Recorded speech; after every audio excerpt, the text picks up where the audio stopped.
안녕하세요. 이쌤입니다.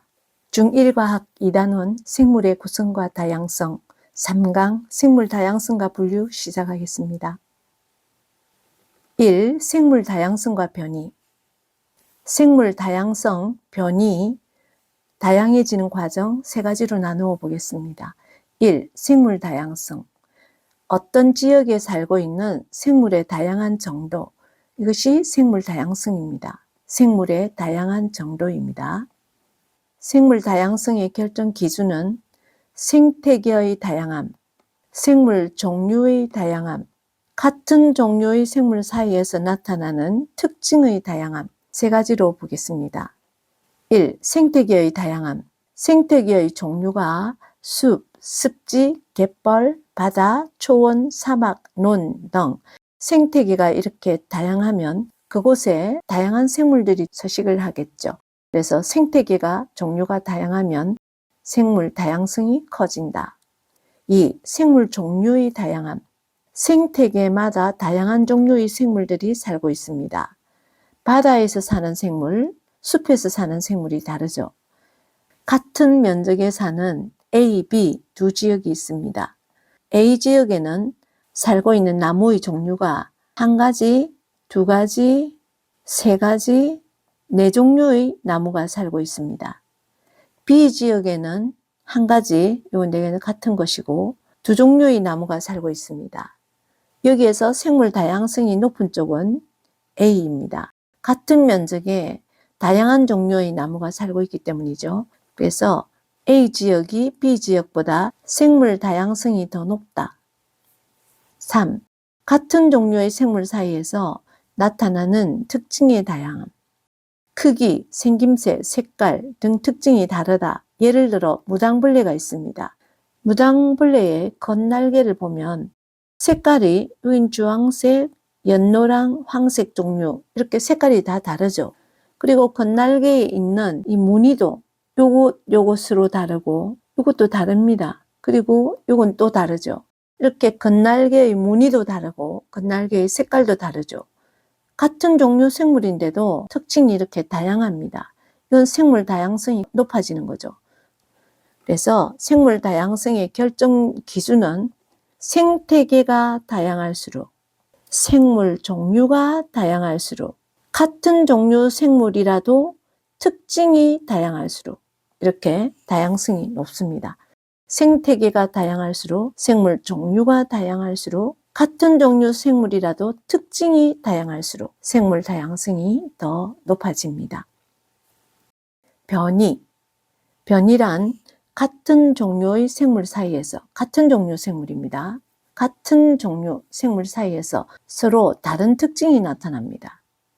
예를 들어 코스모스, 똑같은 코스모스인데 꽃 색깔이 분홍색, 보라색, 흰색 다양하죠. 그리고 무궁화가 같은 무궁화인데 꽃잎 색깔이 또 다양합니다. 바지락 껍데기가 무늬가 다 달라요. 색깔도 다릅니다. 이런 걸 모두 변이라 합니다. 고양이도 같은 고양이인데 털 무늬가 다르다. 이건 변이입니다. 같은 사람인데 피부 색깔이 다르고 눈 색깔이 다르다. 이것도 변이입니다. 똑같은 얼룩말인데 줄무늬가 색깔도 달라지고 간격도 달라지고 줄무늬 간격이 넓어지는 게 있고 촘촘하게 되는 것도 있죠. 똑같은 얼룩말인데도 다르게 나타나는 것. 이게 변이입니다. 변이는 같은 종류 생물 사이에서 나타나는 서로 다른 특징입니다. 그래서 생물이 다양해진 것은 변이와 관련이 있다. 변이는 생물의 생존에 영향을 줄 수 있습니다. 환경이 달라질 때 생존에 유리한 변이도 달라진다. 변이가 다양한 생물은 환경 변화에 적응을 합니다. 변이가 다양하면 살아남을 가능성이 높아진다. 다른 말로 환경이 변화해도 멸종할 가능성이 작다. 이 말입니다. 5. 변이는 빛, 물, 온도, 먹이 등 환경에 적응하여 크게 차이 날 수 있다. 그래서 이 변이는 환경에 적응하면서 변이로 나타난다. 같은 종류 생물이라도 예를 들어서 올드필드지가 있습니다. 이 올드필드지가 서로 다른 환경에 적응을 해서 주변과 털 색깔이 비슷해지는 것.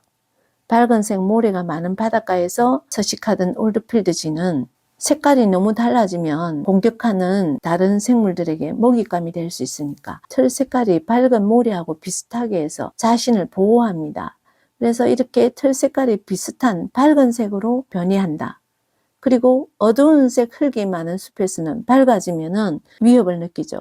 그래서 털 색깔이 아주 어두워집니다. 적들에게 발견되기가 힘들겠죠. 환경에 적응해서 자신이 생존하기 쉽게 변이를 하는 거죠. 그래서 이 변이가 다양한 생물은 환경 변화에 적응을 했다. 살아남을 가능성이 높아진다. 빛에 적응한 걸로 보았죠. 그리고 먹이 적응도 있을 수 있고 온도 적응도 있을 수 있습니다. 물 같은 경우는 건조한 지역에 사느냐 습지에 살거나 이렇게 적응하는 정도가 달라질 것이고 높은 온도에 사느냐 낮은 온도에 사느냐 또 먹이들이 단단하냐 어디에 박혀 있느냐 정도에 따라서 그 환경에 적응하면서 변이가 일어납니다. 두 번째 예로 여우를 보겠습니다. 북극여우와 사막여우가 있습니다. 온도에 적응한 겁니다. 서로 다른 온도에 적응해서 변이를 했습니다. 북극여우는 귀가 작고 몸집이 큽니다. 북극여우의 생김새가 귀가 작고 몸집이 큰 이유는 열 손실을 적게 하기 위해서입니다. 너무 추우니까 몸에 열이 뺏기는 걸 방지하기 위해서 열 손실을 줄이기 위해서 변이를 한 거죠. 귀가 작아지면 열이 밖으로 방출되기가 힘들겠죠. 그리고 몸집이 커도 몸이 전체적으로 갑자기 식어진다든지 이런 게 방지되겠죠. 북극여우는 귀가 작고 몸집이 큰 걸로 변이가 되었다. 열 손실을 적게 하기 위해서. 사막여우는 건조한 지역이죠. 근데 너무 덥죠. 그래서 귀가 굉장히 큽니다. 열 방출을 쉽게 하기 위해서. 그래서 귀가 크고 몸집은 작습니다. 그래야 금방 열 방출을 할 수 있겠죠. 그래서 열 방출을 쉽게 하기 좋은 형태로 변이를 했습니다. 사막여우의 생김새는 귀가 크고 몸집이 작다. 열 방출을 쉽게 하기 위해서. 북극여우의 생김새는 귀가 작고 몸집이 크다. 열 손실을 적게 하기 위해서. 북극여우와 사막여우는 서로 다른 온도에 적응한 변이입니다. 올드필드쥐는 빛에 적응을 해서 변이가 일어난 경우죠. 조금 있다가 먹이에 적응한 경우도 보도록 하겠습니다. 세 번째, 생물이 다양해지는 과정. 한 종류 생물입니다. 한 종류 생물 무리에 다양한 변이가 있다. 지금 이것은 갈라파고스 제도의 핀치 새입니다. 이 핀치가 부리 모양이 다 다릅니다. 이건 크고 단단한 부리고 이거는 부리가 작습니다. 이거는 가늘고 뾰족한 부리죠. 이렇게 다양한 부리가 있습니다. 이 부리 모양과 크기가 변이가 있는 핀치들이 있습니다. 이 핀치 중에서 일부 핀치가 단단한 씨앗이 많은 섬에 살게 되었습니다. 고립이 되어서 이 씨앗이 단단하니까 크고 단단한 부리를 가진 것은 씨앗을 이렇게 깰 수가 있었습니다. 근데 이 씨앗들은 깰 수가 없었습니다. 이 너무 가늘고 이건 작아서 단단한 먹이를 깰 수가 없었습니다. 이 씨앗을 깰 수가 없으니까 얘들은 환경에 적응을 못해서 생존하기가 힘들겠죠. 이런 과정을 오랜 세월 반복되면서 이 섬에서는 크고 단단한 부리를 가진 새로운 종류 핀치로 종이 변이가 되어서 나타난 거죠. 그래서 이것들은 전부 다 씨앗을 이렇게 깰 수가 있네요. 여기도 꼈죠. 여기도 씨앗을 깼습니다. 크고 단단한 부리를 가진 핀치만 살아남게 되었다. 근데 이렇게 다양한 뿌리 모양을 가진 핀치가 있으니까 멸종은 되지 않는 거죠. 멸종할 가능성이 적은 거죠. 이 먹이에 맞게 변이를 한 거죠. 그래서 갈라파고스 제도의 핀치 중에 씨앗이 많은 점은 씨앗은 단단하니까 크고 단단한 뿌리를 가진 핀치의 변이종이 나타났고 새로운 종류가 나타난 거죠. 그리고 선인장이 많은 섬에서는 선인장 가시에 박히면은 몸을 상하니까 살기가 힘들겠죠. 그래서 선인장 가시보다 뿌리가 긴 변이종이 나타났습니다. 선인장 가시 속에 그 선인장을 이렇게 채취해서 먹을 수 있겠죠. 그래서 가시보다 더 긴 뿌리가 나타난 거죠. 곤충이 많은 섬에서는 나무 속에 박혀있는 곤충도 잡아먹고 해야 되니까 작고 가냘픈 뿌리가 변이종이 되어 나타났습니다. 이렇게 먹이에 적응을 해서 변이종이 나타났습니다. 그래서 한 종류 생물 무리에 환경에 적응하면서 적응한 생물의 자손만 남게 되는 거죠. 이게 반복되면서 원래와 전혀 다른 새로운 종류의 생물이 나타난다. 변이종이 나타나서 생물이 다양해진다. 이 생물들의 그림을 보고서 어떤 순서대로 다양화되는지 그림 순서도 찾을 수 있어야겠습니다. 2. 생물의 분류. 생물의 분류 단계와 분류 체계를 보겠습니다. 생물 분류란 생물을 일정한 기준에 따라 비슷한 종류의 무리로 나누는 것입니다. 비슷한 종류의 무리로 나누는 것입니다. 그 기준은 생물의 구조라든지 번식하는 방법, 광합성 여부, 생물 고유의 특징을 기준으로 분류했습니다. 생물 분류의 목적은 체계적으로 분류하면 생물 다양성 이해에 도움이 된다. 그리고 생물 사이의 멀고 가까운 관계를 알 수 있다. 작은 분류 단위에 속할수록 가까운 관계이다. 먼저 생물의 분류 단계를 보겠습니다. 종은 생물을 분류하는 가장 기본 단위입니다. 가장 작은 단위, 기본 단위가 종입니다. 가장 큰 단위가 계입니다. 이 순서는 외워야겠습니다. 계에서 종으로 갈수록 세부적으로 좀 더 나누어지겠습니다. 암기를 해봅시다. 작은 단위부터 외워보겠습니다. 종이 기본 단위니까 기본 단위에서부터 차차 커지는 순서대로 외워보겠습니다. 서로 독립적이다, 종속적이다라는 말이 있죠. 종속은 서로 딸려 있다 이거죠. 그래서 종, 속을 먼저 기억을 합니다. 교과목 하듯이 과목. 제가 그냥 의미를 붙였습니다. 종속된 과목이다 이렇게 생각하면 종속 과목 되겠죠. 남은 세 개는 쉬우니까 강문계. 종속 과목 강문계로 배웠습니다. 저는 종속 과목 강문계 7개의 분류 단계가 있습니다. 맨 먼저 종부터 기본 단위라고 했습니다. 가장 작은 단위와 가장 큰 단위가 계입니다. 자연 상태에서 짝짓기를 하여 인공적으로 누가 수정을 시킨 게 아니라 자연 상태에서 짝짓기를 해서 번식 능력이 있는 자손을 낳을 수 있는 생물 무리가 종입니다. 서로 교배해서 짝짓기를 해서 자손이 나왔는데 번식 능력이 없다면 그건 종이 아닙니다. 예를 들어서 말 중에서 암말, 당나귀 중에서 순나귀 짝짓기를 했습니다. 근데 노새가 나왔습니다. 이 노새는 번식 능력이 없거든요. 그래서 말과 당나귀는 서로 같은 종이 아닙니다. 서로 다른 종이 됩니다.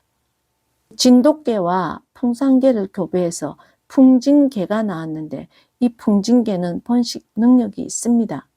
그래서 진돗개와 풍산개는 서로 같은 종입니다. 이렇게 구별합니다. 짝짓기에서 자손이 나왔는데 번식 능력이 있는 자손이 나오면 그것은 같은 종이 되고 번식 능력이 없는 자손을 낳으면 서로 다른 종이 되는 거죠. 그래서 진돗개, 풍산개는 같은 종이고 말과 당나귀는 서로 다른 종이 되겠습니다. 개에서 종으로 갈수록 더 세부적으로 나누어진다고 했죠. 개에서 종으로 갈수록 더 세부적으로 나누어집니다. 개가 가장 큰 단위입니다. 고양이를 보겠습니다. 고양이의 분류 단계에서 고양이 종이 제일 기본 단위죠. 고양이 종, 고양이 속, 고양이과, 고양이과 바로 위가 식육목입니다. 그 위가 포유, 강, 척삭, 동물, 문, 강, 문, 개죠. 동물계가 제일 상위 단계이죠. 상위 단계 동물계 속에서 지금 식육목을 보겠습니다. 고양이, 호랑이, 개의 관계를 보면 식육목에 고양이도 있고 호랑이도 있고 개가 있습니다. 그런데 고양이과에는 고양이와 호랑이만 있습니다. 개는 고양이과에 속하지 않습니다. 고양이하고 개보다는 고양이와 호랑이가 더 가까운 관계가 되는 거죠. 고양이과에도 같이 속해져 있으니까 식육목에는 개하고 속했지만 고양이과에는 속하지 않죠, 개가. 그래서 더 낮은 분류 단위에 속하는 것끼리가 더 가까운 관계니까 고양이하고 호랑이가 더 가까운 관계이고 고양이와 개는 서로 더 먼 관계가 됩니다.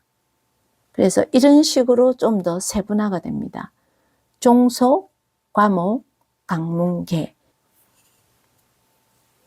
이 생물의 분류 체계, 분류 기준을 핵이 있는지 없는지, 핵의 유무, 세포벽이 있는지 없는지, 세포벽의 유무, 광합성을 할 수 있는지 없는지, 광합성 여부, 몸을 이루는 세포의 수, 하나이면 단세포, 많으면 다세포, 이런 식으로 나누면서 분류를 했습니다. 그래서 5종류로 분류했는데 이것도 암기해야겠습니다. 원핵생물계, 원생생물계, 균계, 식물계, 동물계, 이런 5개가 있습니다. 원핵생물계, 원생생물계, 균계, 식물계, 동물계입니다. 제일 먼저 핵의 유무에 따라서 핵이 없는 것이 원핵생물계입니다. 다음 핵이 있는 것이 원생생물계, 균계, 식물계, 동물계는 모두 핵이 있습니다. 원핵생물계는 핵이 없습니다. 핵이 있는지 없는지에 따라서 이렇게 두 부류로 나눕니다. 원핵생물계와 아닌 것. 원핵생물계의 특징을 보겠습니다. 원핵생물계는 세포벽이 있습니다. 그리고 균계도 식물계도 세포벽이 있습니다. 동물계는 세포벽이 없습니다. 동물들 세포벽이 없잖아요. 그리고 원생생물계는 미역이나 다시마 같은 종류는 세포벽이 있습니다. 다음에 세포수로 나눠보면 원핵생물계는 단세포 생물입니다. 근데 단세포 생물인데 여러 세포가 모여서 덩어리 이루기도 합니다. 광합성은 안 합니다. 예외가 있습니다. 염주말은 광합성을 합니다. 핵이 없고 단세포 생물이다. 그러면 원핵생물계가 되겠죠. 원핵생물계에 속하는 얘는 세균 종류, 대장균, 폐렴균, 포도상, 구균, 젖상균, 남세균 종류.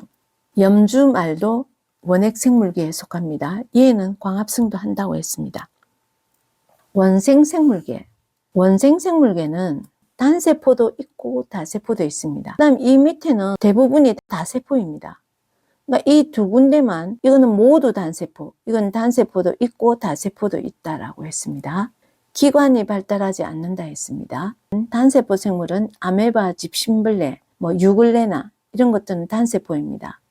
다세포인 게 미역과 다시마입니다. 보통 미역, 다시마를 식물계라 착각을 많이 하는데 미역, 다시마는 식물계가 아닙니다. 원생생물계입니다. 유글레나 미역, 다시마 이 세 개는 모두 다 엽록체를 가지고 있고 광합성을 합니다. 이게 원생생물계입니다. 염주말도 원핵생물계인데 엽록체를 가지고 광합성을 합니다. 균계, 식물계, 동물계는 대부분이 다세포입니다. 균계에 있는 효모는 단세포입니다. 세포벽도 균계, 식물계는 있고 동물계가 없다는 건 안 외워도 아는 사실이죠. 근데 운동성도 동물성만 있습니다. 균계도 운동성이 없습니다. 식물계는 물론 운동성이 없죠. 균계가 종류가 버섯 곰팡이류입니다. 표고버섯, 송이버섯, 푸른 곰팡이. 균계라고 세균류라 생각하면 안 됩니다. 균계는 버섯 곰팡이류. 효모도 여기에 속합니다. 효모가 단세포입니다. 이 위쪽으로가 주로 단세포인데 이건 예외 몇 개이고 이거는 모두 다 단세포이죠. 단세포는 대부분인데 미역, 다시마가 아니었죠. 여기는 효모가 단세포이다. 균계는 광합성을 하지 않습니다. 스스로 양분을 만들 수 없다는 거죠. 죽은 생물을 분해해서 양분을 얻는다. 스스로 광합성을 못하니까 만들 수 없어서 죽은 생물을 분해해서 양분을 얻는다. 버섯 곰팡이는 알고 있다시피 실 모양에 균사가 얽혀 있죠. 균사가 얽혀 있어서 균계라고 하지 세균류가 아닙니다. 효모는 단세포입니다. 다음 식물계 다 알고 있지만 세포벽이 있고 다세포이고 광합성하죠. 당연히 스스로 양분 만듭니다. 뿌리, 줄기, 잎 같은 이제 기관이 발달하는 거죠. 육지 생활을 하죠. 대부분. 그래서 식물계에 이끼류도 속하고 고사리, 소나무, 진달래, 백합, 모든 식물들 종류를 굳이 외울 필요가 없겠죠. 이거는 동물계도 굳이 외울 필요가 없죠. 그러니까 요것들은 굳이 외울 필요가 없는 것들이죠. 알고 있으니까. 균계가 세균류가 아니고 버섯 곰팡이류 효모라는 거. 동물계는 세포벽이 없다 있고 다세포인데 운동성이 있죠. 다른 생물을 먹이로 삼아 양분을 얻죠. 우리 사람도 동물계인데 치킨도 먹고 나물도 해 먹고 다른 생물을 먹이로 삼죠. 그래서 다른 생물을 먹이로 삼아서 양분을 얻는 게 동물계입니다. 몸에 기관이 많이 발달되어 있습니다. 동물계는 기관계까지 발달하죠. 식물계는 물론 조직계가 발달하지만 기관계는 없죠. 이건 앞에서 배웠습니다. 5개의 특징을 비교해 보겠습니다. 5개를 다시 기억해 보면 원핵생물계, 원생생물계, 균계, 식물계, 동물계 이렇게 5개가 있습니다. 핵이 없는 것이 원핵생물계이고 핵이 있는 것이 이 4가지입니다. 세포벽이 다 있는데 동물계는 없다고 했습니다.